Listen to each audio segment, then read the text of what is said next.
नमस्कार बच्चों, Gurukul study point में आप सभी का स्वागत है। आज हम पढ़ने वाले हैं हमारे आसपास के पदार्थ क्या कहलाते हैं, पदार्थ का भौतिक स्वरूप क्या है, पदार्थ के अभिलाक्षणिक गुण क्या हैं, पदार्थ की प्रमुख अवस्थाएं कौन कौन सी होती हैं, इन सभी के बारे में इस लेक्चर में हम जानने वाले हैं।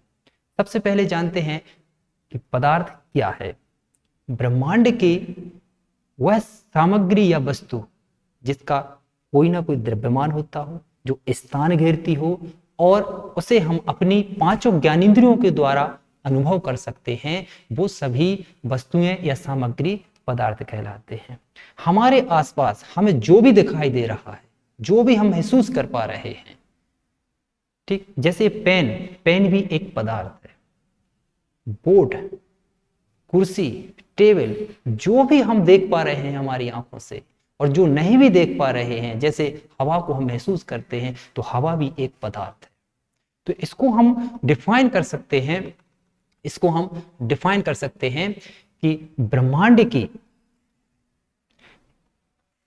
की वह वस्तु जो स्थान घेरती हो, जिसका द्रव्यमान होता हो, उसे हम अपनी पांचों ज्ञानेंद्रियों के द्वारा महसूस कर सकते हो, ऐसी वस्तु को पदार्थ कहते हैं। ब्रह्मांड की हर वस्तु में पदार्थ है, अर्थात ब्रह्मांड में वस्तु जिस सामग्री से बनी होती है वह पदार्थ है। अर्थात हमारे ब्रह्मांड में या हमारे आसपास जो भी हम देख पा रहे हैं, जो हम छू पा रहे हैं, जिसका द्रव्यमान है या जो स्थान घेर रही है, वो सारी वस्तुएं पदार्थ हैं। अब इन पदार्थों का भौतिक स्वरूप क्या हो सकता है? भौतिक स्वरूप के बारे में यदि हम बात करें तो इन पदार्थों का भौतिक स्वरूप होता है, जैसे इनके स्वरूप की हम बात करें, ठीक, भौतिक स्वरूप की बात करूं मैं, ठीक, तो ये छोटे छोटे कणों से मिलकर बना होता है। प्रत्येक पदार्थ छोटे छोटे कणों से मिलकर बना होता है। जैसे आप यहाँ पे देख पा रहे हैं, यहाँ पे एक ठोस पदार्थ दिया गया है, ठीक, एक प्याली में ठोस पदार्थ दिया गया है और उसकी ये ज्यामितीय संरचना दी गई है। इसमें आप देख रहे हैं कि जो छोटे छोटे कण हैं एक किरमित रचना में जमे हुए हैं, एक ज्यामिति में ये जमे हुए हैं। आप इसमें देख पा रहे हैं किरमित उसमें जमे हुए हैं। तो ये छोटे छोटे कणों से मिलकर ठोस पदार्थ का निर्माण हुआ। इन्हीं छोटे छोटे कणों से मिलकर द्रव पदार्थ का निर्माण होता है। इन्हीं छोटे छोटे कणों से मिलकर गैस का निर्माण होता है। अर्थात हम कह सकते हैं कि पदार्थ छोटे छोटे कणों से मिलकर बना होता है और एक कण बहुत सूक्ष्म होते हैं, बहुत छोटे होते हैं। इनको आप साधारण आंखों से नहीं देख सकते। आप किसी पदार्थ को तोड़ते जाएंगे, वह इतने छोटे टुकड़ों में टूट जाएगा, आप साधारण आंखों से नहीं देख पाएंगे। उन कणों को देखने के लिए शक्तिशाली सूक्ष्मदर्शी की आवश्यकता पड़ेगी, राइट। इन्हीं कणों के आधार पर इन पदार्थों के अभिलाक्षणिक गुण होते हैं, ठीक। अभिलाक्षणिक गुणों के बारे में बात करें तो पदार्थों के जो मूलभूत गुण हैं, अर्थात इन कणों के आधार पर पदार्थों के गुण कौन कौन से हैं, उसके अभिलाक्षणिक गुण होते हैं, ठीक। तो अभिलाक्षणिक गुणों में मुख्यतः हम 3 गुणों के बारे में बात करेंगे कि पदार्थ के मूलभूत गुण कौन कौन से होते हैं, ठीक। सबसे पहला गुण रिक्त स्थान, अर्थात पदार्थ जिन कणों से मिलकर बना होता है उन कणों के बीच में रिक्त स्थान होता है। जैसे कि आप इसमें देख पा रहे होंगे, यहाँ पर एक ठोस पदार्थ है, इस ठोस पदार्थ के कणों के बीच में रिक्त स्थान है। अर्थात पदार्थ जिन छोटे छोटे कणों से मिलकर बना होता है उन कणों के बीच में रिक्त स्थान होता है, ठीक है। दूसरा गुण है आकर्षण बल, अर्थात पदार्थ जिन कणों से मिलकर बना हुआ है उन कणों के बीच में आकर्षण बल लगता है। इन आकर्षण बल के कारण ही कण एक दूसरे से बंधे होते हैं। इसी आकर्षण बल को हम अंतर आकर्षण बल या अंतर आणविक आकर्षण बल कहते हैं, अर्थात 2 अणुओं के बीच लगने वाला आकर्षण बल। जैसे एक टब है या एक बर्तन है, इसमें पानी भरा हुआ है, ठीक, ये पानी भरा हुआ है, एक जल का कण ए है, एक जल का कण ए है, एक जल का कण ए है, तो इनके बीच में एक आकर्षण बल कार्य कर रहा है। इसी आकर्षण बल को हम अंतर आणविक आकर्षण बल कहते हैं, ठीक। इन्हीं आकर्षण बल के कारण ही पदार्थ के कण एक दूसरे में बंधे रहते हैं और अपनी ठोस संरचना बनाए रखते हैं, द्रव संरचना बनाए रखते हैं। और यही आकर्षण बल आप यदि गैसों में देखें तो बहुत कम होता है, इसलिए उसके कण दूर दूर भागने की कोशिश करते हैं। ठीक है, तो दूसरा हो गया आकर्षण बल। तीसरा है किसी भी पदार्थ के कण गतिज अवस्था में रहना चाहते हैं, अर्थात इसमें गतिज ऊर्जा होती है। कणों में क्या होती है बच्चों? गतिज ऊर्जा होती है। ठीक, गतिज ऊर्जा को हम कैसे डिफाइन कर सकते हैं? जैसे बॉलून है, ठीक, आपको यहाँ पे एक बॉलून दिखाई दे रहा होगा, ये बॉलून है। बॉलून में जो गैस भरी हुई है वो छोटे छोटे कण रैंडमली यहाँ वहां दिशाओं में, तिरछी दिशाओं में मूव कर रहे हैं, गति कर रहे हैं। राइट, अब देखिए ये जो गति कर रहे हैं, अब यहाँ पे उसके अंदर कोई ना कोई ऊर्जा तो होगी, गतिज ऊर्जा होगी जिसके कारण ये गति कर पा रहे। ऐसे ही इस बीकर में जो पानी भरा हुआ है हम समझते हैं कि वो स्थिर है, जबकि स्थिर नहीं है। उसके कण यहाँ वहां गति करते रहते हैं। वो किसके कारण गति करते रहते हैं? गतिज ऊर्जा के कारण। अर्थात पदार्थों के कण गतिज ऊर्जा होने के कारण हमेशा गतिज अवस्था में रहना चाहते हैं। ठीक, लेकिन ठोस के कण गतिज अवस्था में नहीं होते हैं, वो जमे हुए रहते हैं। लेकिन आप द्रव और गैस की बात करें तो गतिज अवस्था में होते हैं। तो हम कह सकते हैं पदार्थ के अभिलाक्षणिक गुणों में 3 अभिलाक्षणिक गुण होते हैं। सबसे पहले पदार्थ के कणों के बीच में रिक्त स्थान होता है। कण आपस में एक आकर्षण बल के द्वारा बंधे रहते हैं, जिसको हम अंतराण्विक आकर्षण बल कहते हैं। पदार्थ के कणों में गतिज ऊर्जा होती है, अर्थात वो गतिज अवस्था में रहना चाहते हैं। अब हम बात करते हैं पदार्थ के गुणों की, हमने बात कर ली। अब हम बात करते हैं कि पदार्थ की अवस्थाएं क्या होती हैं, पदार्थ कितने रूपों में पाया जाता है। जैसे आप लोगों ने देखा होगा पानी है, जैसे, ठीक है, जैसे पानी है, आपने देखा पानी, ठीक, पानी बर्फ में भी बदल जाता है और बर्फ से पुनः ये किस में बदल जाता है? पानी में बदल जाता है। देखिए यहाँ पे 2 अवस्थाएं हो गई, पहली अवस्था, दूसरी अवस्था, अर्थात पानी से बर्फ में, बर्फ से पानी में। तो यहाँ पे हम देखेंगे कि पदार्थ की अवस्थाएं कितनी होती हैं, कितने रूपों में वह पाया जाता है। तो जो मूल अवस्थाएं होती हैं, वो मूल अवस्थाएं या मुख्य अवस्थाएं 3 होती हैं। ठीक है बच्चों, वो मुख्य 3 अवस्थाएं कौन कौन सी होती हैं? देखिए, सबसे पहले ठोस, फिर द्रव और फिर गैस। अब ठोस क्या होता है? ठोस वे पदार्थ होते हैं जिसके निश्चित आकार होता है। जैसे कि पेन है, पेन ठोस है, ठीक है, आप कहीं भी रख दें इस पेन के लिए, इसका आकार ऐसा ही रहेगा, आकार बदलेगा नहीं।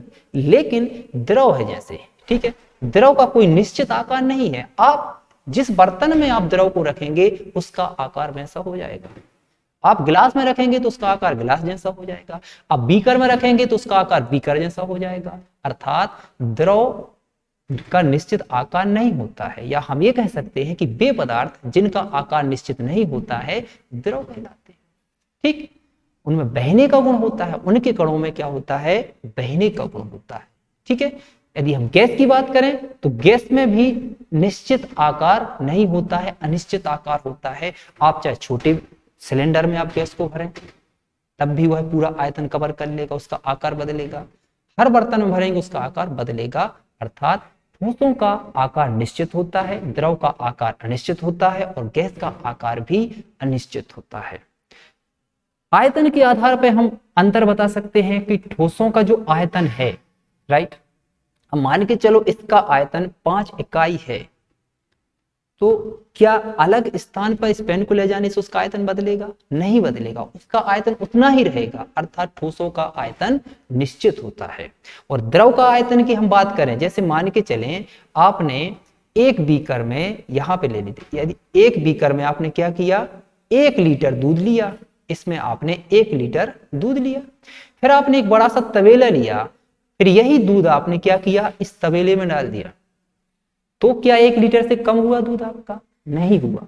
इसलिए हम कह सकते हैं कि द्रव पदार्थ, जो द्रव होता है, द्रव का आयतन निश्चित होता है, आयतन नहीं बदलता द्रव का, लेकिन गैस की हम बात करें, गैस को मान के चलो कि एक सिलेंडर हो, इसमें आपने गैस भरी, और एक दूसरा सिलेंडर है, इसमें आपने गैस भरी, इसका आयतन ज्यादा है तो पूरे आयतन को कवर करेगा। एक छोटे से सिलेंडर में गैस भरी है, आप रूम में उस गैस को फैला दो तो पूरे रूम में गैस फैल जाएगी, अर्थात उसका आयतन निश्चित नहीं है, अर्थात अनिश्चित है। गैसों का आयतन भी अनिश्चित होता है। ठीक है, इस प्रकार हम कह सकते हैं कि ठोस का आयतन निश्चित होता है, द्रव का आयतन भी निश्चित होता है और गैसों का आयतन अनिश्चित होता है।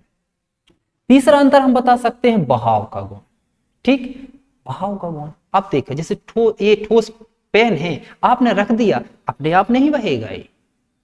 ठीक है, द्रव है, द्रव को आप छोड़ेंगे तो वो ढलान रहेगी तो बहेगा, बहने का गुण रहेगा। गैस है, गैस में भी बहने का गुण होगा, जैसे हवा है, हवा भी बहती है। ठीक है, लेकिन ठोसों में बहने का गुण नहीं है। ठीक, दूसरा हम देखें इसकी सघनता के आधार पर हम बात करें। सघनता का मतलब होता है कि किसी भी पदार्थ के कण एक दूसरे के कितने पास हैं, जितने पास होंगे वह पदार्थ उतना ज्यादा सघन होगा, अर्थात ठोसों में अधिक सघनता होती है। ठीक है, यदि आप ठोसों की बात करें तो ठोसों में सबसे ज्यादा सघनता होती है, अर्थात इसके कण पास पास होते हैं। अब जब पास पास होंगे तो इनमें आकर्षण बल भी ज्यादा रहेगा। यदि आप द्रव की बात करें तो इसमें क्या होता है, रिक्त स्थान थोड़े ज्यादा होते हैं, ठोसों की अपेक्षा इसमें कणों के बीच में रिक्त स्थान ज्यादा होते हैं, अर्थात इसकी सघनता थोड़ी कम होती है ठोसों की तुलना में। यदि आप गैसों की बात करें, गैसों में आप देखेंगे कि जो कणों के बीच जो रिक्त स्थान है, यदि कणों के बीच हम रिक्त स्थान की बात करें, देखिए ये गैस के लिए इंडिकेट कर रहा है, तो गैसों के बीच में देखिए कितने कण, जो कण है कणों के बीच में कितना रिक्त स्थान है, काफी रिक्त स्थान आपको यहां देखने को मिल रहा है। लेकिन ये द्रव है, द्रव के बीच में देखिए ज्यादा रिक्त स्थान नहीं है, और ठोसों में आप देखेंगे ठोसों में बहुत कम रिक्त स्थान है इनके बीच में, इसके कण जमे हुए हैं, बिल्कुल रिजिड ठोस है। ठीक है, और द्रव क्या है, ये एकदम जमे हुए नहीं है, इनके कण बह रहे हैं एक दूसरे यहां वहां बह रहे हैं, लेकिन इनके बीच में थोड़ी ज्यादा जगह है, अर्थात रिक्त स्थान है। ठीक है, और इनके बीच में ज्यादा रिक्त स्थान नहीं है। तो हम ये भी कह सकते हैं कि ठोसों में अंतर आकर्षण बल अधिक होता है, इससे कम द्रव में होता है, और सबसे कम अंतर आकर्षण बल होता है गैसों में। ठीक है, तीसरा है, आप इसमें अंतर बता सकते हैं आप, तीसरा संपीड्यता के आधार पे आप अंतर बता सकते हैं। संपीड्यता के आधार पे आप अंतर बताएंगे, अर्थात ठोसों में जो संपीड्यता है, संपीड्यता का मतलब क्या होता है बच्चों, जैसे मान के चलो कि आपने यहां पर एक ठोस पदार्थ लिया, आप इसका ताप परिवर्तन नहीं कर रहे हैं, आप क्या कर रहे हैं, सीधा इस पर दबाव डाल रहे हैं। ठीक है, आप क्या कर रहे हैं बच्चों, इस पर दबाव डाल रहे हैं। ठीक, दबाव डालने से इसके आयतन में क्या परिवर्तन हो रहा है, इसके कण, आप दबाव डालने से क्या होगा, इसके कण पास पास आएंगे।